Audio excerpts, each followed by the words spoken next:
welcome to East Coast DNA. I'm your host, Darcy Walsh. And for today's episode, we're featuring a festival that we did feature last year. So, another one of our annual returns. So, hope to have you back again next year, too. But welcome, Dan. Yes, thanks for having me. With the 160th coming up, it was well worth the revisit, eh? Yeah, absolutely. So Yes. it's the Antigonish Highland Games, but 160 years. I didn't like we talked last year, and we probably referenced it at one point that how dated it was, like that it's a very long traditional festival that we had in the region, but I don't think I realized that it was such a big anniversary coming up. So 160 years is quite significant. Yeah, it's a huge milestone for sure. This thing's been going on since the first one was in 1863 on Apple Tree Island, which doesn't exist anymore. Yeah.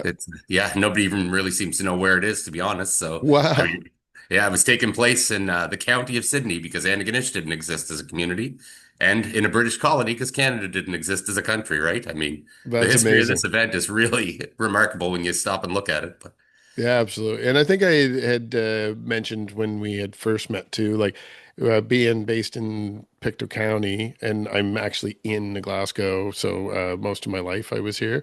So definitely was familiar with the Highland Games from the Glasgow aspect, but I know that over the years that's kind of faded off to the side, and I know there's some ambitions out there to kind of restore that a little bit. But what do you think's been the key to the Antigonish region keeping it quite consistent for such a long period of time?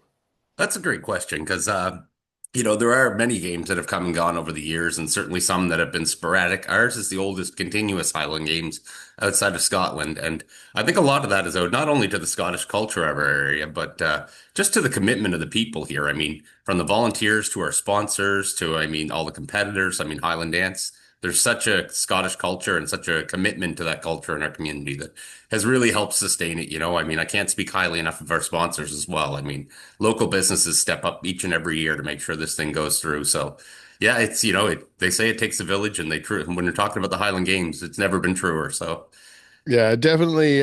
My previous life before having a online personality, my contribution to anything like this would have been on the volunteer side. yes, So either serving on a board or, working, coordinating volunteers on site or selling beer tickets or whatever is required to keep those things running. So I'm very, very aware how much effort is required to keep those things going by the many, many individuals. It's like a large volume for events like that and many of the events in our communities around the East Coast. So absolutely. it's super appreciative that the community is supportive. It's great that you have continuous sponsors because I know that's one thing, especially where we had a dark time of a pandemic and a lot of Oh, closures and yes. back, like a lot of people changed priorities and a lot of businesses, even since that period of time, just with political changes and just the passage of time, a lot of people have changed focus on what they're supporting as well. So it's nice that you've had the consistency and been able to keep it going. As you mentioned, that Glasgow's not the only one that has lost some of that over the years. So it's definitely a testament to your community as much as it is Absolutely. to the event itself. No, and you spoke of volunteers as well. I mean, it takes hundreds of volunteers every year to make sure this goes through successfully. Once again, people step up consistently year after year. We have a lot of this familiar faces every year. It just really speaks to the importance of this event to the community. So, yeah, we can't speak highly enough the support we get from everyone around this area. And so there's a lot of games that are traditional, and I'm sure anyone that's familiar with Highland Games would not be surprised with what you have on the schedule. But some of the people watching this may not even know what Highland Games are. So maybe just at kind of a high level, if you want to give some newbies a little bit of introduction to what Highland Games is in relation to the kind of schedule of events that you have going on in Antigonish this year. Sure, absolutely. So the Highland Games, they're traditional Scottish Highland events. They range from piping and drumming, Highland dance, the Scottish heavy events, of course, as well as we have a 5 mile road race, tug of war competitions, and of course concerts and ceilidhs and Scottish dinners. And it's sort of an amalgam of all kinds of Scottish traditions that we consider important, certainly in our region, but throughout the world, right? So. Yeah, it's and I mentioned the heavy events. I mean, most notably, a lot of people when they think the Highland Games, their first image is of a man throwing a telephone pole, right? Yeah, Yeah. absolutely. Yeah, it's the iconic caber toss, right? So that's the signature event of them. But there's also what's called a weight over bar where you have to throw a heavy weight for height, basically. You want to try to get it over basically top the next guy in height. And there's also weights for distance throws, something called the sheaf toss, where you throw a basically a hay bale or some type of heavy weight with a pitchfork over a bar as well. And there's the farmer's walk where you carry two torpedo-shaped weights that are about 200 pounds each. You've got to carry that for distance and time. So there's all kinds of events taking place throughout that week, but it's not for the meek, the heavy events, that's for sure. Yeah. So Yeah. now I suppose for anyone that's watching, they're probably the appetite's been whetted a little bit already with just the list of events. What is the time frame for this year's events? So it runs from the 6th to the 13th. So on the 11th, 12th, and 13th, that's when the field events will be taking place at Columbus Field. But throughout the week, there's all kinds of other events taking place. We've got the Main Street Fair takes place on Wednesday. That's where we close down a section of Main Street, and a lot of local artisans and businesses set up booths to vend to the public. And yeah, that's always a huge event for us. Usually several thousand people attend that. It's really fun. So. And we've also got the Ships of 1801 has their most recent production. It's a theater production called The Keppoch Goes to the Fall Fair. That's this year. It's featured. Duncan MacDonald's been working on these plays since 2011, I believe. So this is their 11th show, and it sells out every year. It's a really popular event, and I always say it's a good companion piece for what we do because so much of when people think about the history of the Highland Games, they're picturing black and white photos, but this is a reproduction of what the day-to-day life would be like for the people that settle in our region, whether it's a fiddle in the evening and a ceilidh in the kitchen or, just some good humored laughs, the small communities that grew in the Keppoch certainly, but also as this play will feature, there was a community in Egg Mountain as well, which for those that don't know is a section of mountains just outside of Airsag and the Malignant Cove area there. It kind of separates that area from Clydesdale. So yeah, it's as the play goes, the Keppoch performers were asked to do some demonstrations at the fall fair, much to the dismay of the Egg Mountain folks. So hilarity ensues. But yeah, so Amazing. it should be a great show this year, and I think there are still tickets available, but they're selling fast. They always sell out quickly. So yeah, so I mean, outside of that, there's square dances. There's all kinds of stuff going on that week. So. And now you mentioned square dances, and that just kind of triggers something in my mind because I associate the artist with it to an extent. One of the artists that I've seen floating around in your roster this year, Mary Beth Carty, is she Yeah, performing there that's as well? right. Yeah. Yeah, Mary Beth will be performing at several events. So yeah, she's a fan favorite. She's gosh, I think she adds a new musical instrument every time I see her play. But yeah, she's a Yeah. talent. I just had that conversation with someone the other day because I had done some work with her before. She's a friend of the podcast. She's been featured on here as well. So her name came up in conversation the other day with somebody when I was on the road, and they were like, "Yeah, she plays the." I'm like, "Oh wow." I How was much like, time do you have? Yeah. let me sit down for a second. Let's go Yeah. on. So that's exciting to see a familiar name. I'd also seen a few other ones on the schedule. So you do have a lot of locals performing and a lot of variety and more so trad music for a lot of it. But there's a variety there. Like you said, you have the piping events and stuff as well. But the one I really wanted to announce, and I didn't want to get it right out of the gate, but I noticed that this year you have the East Pointers.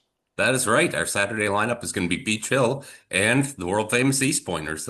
We're really excited to have them. We've been talking about it for several years, and obviously there was a death amongst the members at one point that Hmm. kind of delayed things. So, but we're really happy to see them doing so well. I mean, they're just getting back from a world tour here, and Yeah. I mean the candle's burning pretty bright for those guys right now. So, yeah, we're really fortunate to have them taking the field. So. Yeah, amazing. Their energy and kind of, the whole vibe, the aesthetic and sound that they bring to it, it seems to be a really good fit for what you're doing there with your festival too. So Yeah, and it's I, a nice pairing of, traditional, as you said, trad music and some modern sound though. So yeah, yeah, absolutely. And Beach Hill, actually, I haven't had the pleasure of experiencing them live yet, but Peter was recently on an episode of East Coast DNA with his side project, the Boojums. Oh, yeah. Okay. So yeah, definitely you'll have to give them a listen too. That might be a future band to add to your roster on another They're event. exceptional. Yeah, Beachel and the other group. Yeah, I haven't heard their music yet. I'll have to. I Yeah, remember hearing he's branching out, but there's a there's interesting. a there's a couple of clips mixed in with some of the episode that I had there, and plus, Nice. if you checked out, I'm going to give a quick shout out too because he's actually from your region, Landon Morris. He's been Oh, featured on here for his band Gardner and some of his solo work, but he has a similar YouTube channel to what I was doing with some live music where he does interviews and a few live performances. So cool. if anybody wants to check out more of those guys over there, it's Mixed Rhythm. So you can find them on YouTube as well. And where he's from, the Port Hawkesbury, Antigonish region, you might find a little bit of a regional flavor kind of mixed in there too, especially moving forward. So we'll have to Yes, keep an sir. eye out on that. But your schedule, as far as like we talked about Saturday, because I was really excited to kind of get into your headliner names. But you do have music kind of integrated throughout the week. There's like a lot of different opportunities for people to take in a few tunes. Oh, absolutely. Especially if you're looking for traditional music. There's the Clan Thompson and Friends Pipe Band concert each year. That's a staple of the games week. And it features a lot of people from Antigonish and Pictou County as well that play in the pipe and drum band there. And yeah, they always have a number of musical guests that accompany them and stuff. It's a really fun show. And there's also, as I said, a square dance going on in Maryvale. The lineup for that event escapes me at the moment. I know they've got some local performers that'll be, and it's going to be a great show there. And our Friday night show is going to be excellent. We've got our concert under the stairs. It's an annual showcase of local talent. That's always a great show. But then our Friday Celtic sessions afterward is an all local lineup as well. So yeah, we're trying to really focus on Antigonish this year, right? It's Hmm. the 160th games, and we'd like to really feature a lot of the local talent. And actually, one thing we haven't mentioned, perhaps burying the lead here, but we're also offering free day passes for everyone for Highland Games weekend. Yeah, that's Yeah, amazing. so that's a huge initiative on our part. It's we look at it as a thank you to a community. As I said, this is 160 plus years at this point, so we really couldn't do it without them. So it's our way of saying thanks and giving back a little. I know a lot of people are struggling right now, so whatever we can do to help out, we're happy to do it. So should Oh, make for a really big year, but it's amazing because I know it's not even that long ago for those of us that have a little different perspective on the passage of time. Maybe because we've been around a little longer, but you're calling us it old, are you? when we look back, it wasn't that long ago that like most events like that pretty much were free, or like, there might be like a silver collection at the door, that type of Right. thing. So I mean that super dates me, but it is nice to see the opportunities out there, but I think too, like it's amazing that you're able to do that. And I know that it takes a lot of effort from like you and your crew that are putting the event together, but also kind of double down a little bit too on the thank you out to the sponsors and the volunteers that you have. Cause like Well, it's, and again, I can't speak highly enough of the sponsors. We've had a tremendous show of sponsorship this year, even beating previous years, right? I mean, it was a big factor in why we decided to go free with this. And McLeod Group is our presenting sponsor, and they've been a loyal sponsor for many years now. Brian and Irene McLeod were the founders, who both sadly passed, but they were very heavily involved in the Antigonish Highland Games for a number of years. And I mean, their presence looms over the field every year. So it's wonderful to see their company continue to stand up for us and be such advocates for what we do. And but I'd be remiss if I didn't mention there's almost 60 sponsors this year. So I mean, it's a remarkable show of support from a very small community, right? We yes. couldn't be happier, and it's because of them that we can do this. So Yeah, yeah, no, we're really excited. it's a very impressive feat to be able to keep the community together and keep the same people working together and still keeping it fresh as well. So that Exactly. it's engaging for the community, and it is kind of turning the heads of some people from some other communities who might want to come out and trek down to Antigonish to check out what you have going on. Well, this is certainly the year to do it, right? So, And now we had kind of briefly touched on this before. As far as if anybody did want to come up, accommodation wise, recommendations for where maybe people want to take a look for staying in the area of the events. Absolutely. So we have lots of great businesses around, and that's the beauty of Antigonish. Everything's a relatively short distance away, right? Hmm. We've got there's Claymore Inn and Suites. They're one of our sponsors and also a fantastic facility. They're a short walk away from the site. The Microtel up on the highway there is also a new addition that's really helped because accommodations can be challenging in such a small community, right? So it's great to see new hotels opening in the area, and Microtel has great facilities. They've got a pool and everything as well. So those both the Claymore and the Microtel have pools, so great for families. And also in terms of camping, there's Wooden's Campground right on Main Street there. That's an excellent option for a lot of people. It's at the other end of Main Street, but I mean, as mentioned, Antigonish is fairly small. It's a short walk from everything, and it's pretty centrally located. So that's always a great option for people too. And of course, the Maritime Inn is really near the Highland Games site. That books up pretty fast, but that may be an option for some people as well. Victorian Inn, my gosh, we have all kinds of small inns and places around the community, Airbnbs, things like that. So there's all kinds of options for people if they're interested in staying. And you mentioned Airbnb at the end. I've been finding that like if you do look, like I know it's not always the most favorable and it's not always the cheapest, but it does provide some random options for you when you're looking and you're in a pinch. Well, and Uh, this is it, and as rooms start filling up relatively quickly for this event, right? yeah, I think people explore every option. So I've had people absolutely. that were contacting me telling me they had a couch available if anyone needed it. Yeah, and And, and some of the other communities are not that far away driving distance. That's one thing I've learned as the last couple of years where I've taken this show on the road a little bit more is that like staying an hour away sometimes is better than driving 4 hours home.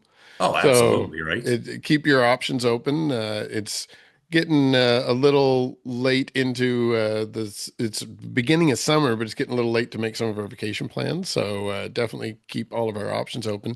But I want to give a quick plug too. Probably the episode following this is my Stanfest episode as well. So that event is like the week following yours.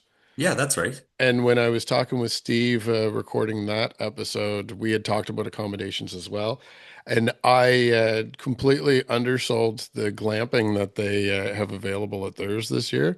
So you had mentioned camping. We talked about it on his as well. I think that anyone that doesn't have full summer plans yet, there's a 2 week vacation of camping around Nova Scotia right there. Go check Oh, out the Highland Games absolutely. and then go check out some of the Road to Stanfest events. And you got two Yeah, I weeks shouldn't be of complaining about events. accommodations compared to Sports Stamfest, but Yeah. my gosh, but people make it work every year. I mean, that's been a Yeah, long running absolutely. event. Yeah, I've been noticing like the Relics music event that's coming up here in just outside of New Glasgow in Pictou County. Yeah, That is huge camping spot, and they really expanded it this year. So they have on-site camping in Giant Stock, which is Andre Petitpas's baby. He's from the right. Antigonish area too. So he has Giant Stock running in Marigamish just coming up in Labor Day weekend this year. They Right. they have camping on site as well. So it seems to be that the festival goers are like, hey, it's summer. I'm going to be outside watching stuff anyway. I'm ready to pitch a tent and hang out with my Yes. buds. So definitely a lot of events, and it seems like you're right there at the beginning of the summer to help us kick off the festivities. Yeah, exactly. Right. Heck of a way to start your summer. So, Absolutely. No, I'm excited to see what's to come, and I'm really excited to see like this event seems to have been kind of reinvigorated over the last couple of years as things have been reopened and people are more social again. So I absolutely. hope for bigger and better every year for you, as it seems to be no problem for you to do that. But I'll pass along the best wishes anyway. Now, if people want to find out more, we talked about a lot here. If they want more information, I know that you have a website. Is there any social media presence that we should be looking for, or do we just direct Yeah, people sure. directly there? So our website is www.antigonishhighlandgames.ca. You can find our event schedule on there as well as all kinds of information about each event that's taking place in the community. We've also got a Facebook page, Antigonish Highland Games. You can find us through Facebook, Instagram, Antigonish Highland Games, TikTok, YouTube, all under the Antigonish Highland Games banner. So yeah, we've got all kinds of content. We try to stay pretty active on there. we've also got, actually, I'd be remiss if I didn't mention the Hall of Fame ceremony that's taking place. We're actually inducting 11 new Hall of Famers into our hall. So that's a huge year. It's every 6 years we have an induction ceremony. That started in 2011, I believe, but no, 2013, excuse me. Yeah, so we're up for our next induction here, and we've got a great class of people. Yeah, it's that's taking place on Thursday of Games Week in St. Andrews, excuse me, St. Joseph's, just outside of Antigonish. And yeah, that's always a big event. It's like I say, it's all about giving back and acknowledging those that came before, right? And for the Hall of Fame, I mean, my goodness, we've got some world-class athletes, some performers, some builders of the event getting inducted this year. So yeah, it's certainly an event that we're proud of, and we're proud of all the honorees, and yeah, we hope people can make it out for it. So. Yeah, I definitely appreciate that you're keeping a legacy alive.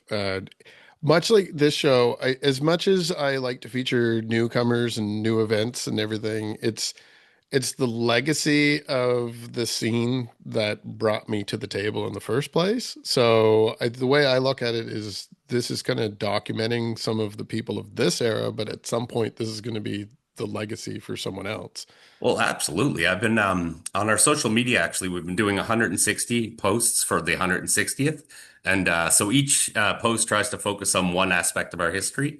And so I've really explored a lot of the history of the Highland Society, all the way back to the original minutes from the first meeting. And Wow. it's really remarkable when you look at some of these names that just keep popping up over time. And, I mean, it's relatively lost to time unless we make an effort to capture it, right? I mean, like I say, a lot of these names that I'm finding, it's quite remarkable. There's Olympic athletes, there's people that have won these events, gosh, 10 times in a row, sort of thing. Like they've had quite a legacy, in the community. But as mentioned, they get lost to time a lot of times unless we make it important for us to document this information and kind of acknowledge it. And so I'm happy that we can do that. And the Hall of Fame class is always another example of that, how the history is always being written, but should never be forgotten either. So. Absolutely. I know I love that you're doing it. Keep up the great work, and hopefully you continue to have plenty of support over the years because it really is important to, like you said, to keep those things kind of alive and have that to pass on to future generations so they know what came before them. Well, as times change, right? The Yeah, mediums through which we keep that information out there changes with it. And I'm really happy that podcasts like yours exist that allow us that opportunity to kind of share it with a new audience that may not necessarily follow the traditional media. So it's absolutely. wonderful. I appreciate the opportunity. Yeah, no, pleasure to help, and definitely we'll have you back again next year to talk about the event. But maybe through the year we'll have a little update and talk about how the event went and some of the tentative plans going forward too. So definitely keep in touch. That sounds great. Yeah. And for anyone that's watching this episode, we mentioned East Pointers. They're huge in our region. But as we mentioned, newcomers, there may be some people watching this that are not familiar with the band. Right. So, is there something that maybe you yourself like from their catalog that it doesn't have to be your favorite song of theirs, but maybe something that we could play off with for today? Oh, absolutely. I mean, obviously, most people would know them by the Wintergreen song. But they've got Misty Morning Shuffle's a great song.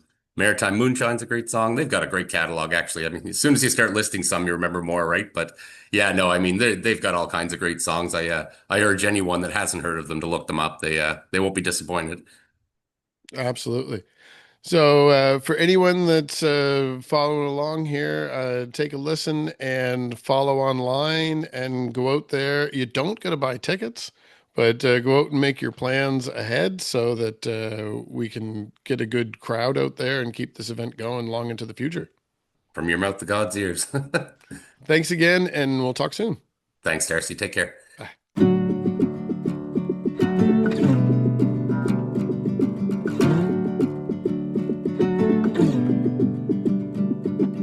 I couldn't get out of bed. I know I'm difficult, so I turned to drinking instead.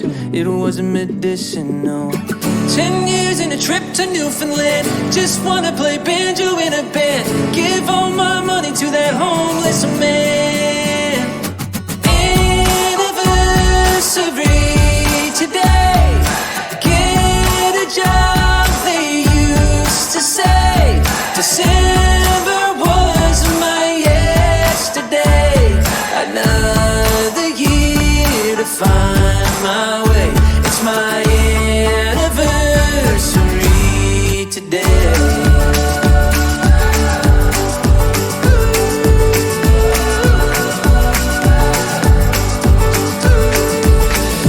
Talked me off of the cliff, and now I'm falling for you. You believed I could quit, now I believe it too. 10 years and a trip to Newfoundland, just wanna play banjo in a band, give all my money to that homeless man. Anniversary today, get a job, they used to say. December was my yesterday. Another year to find my way. It's my anniversary today.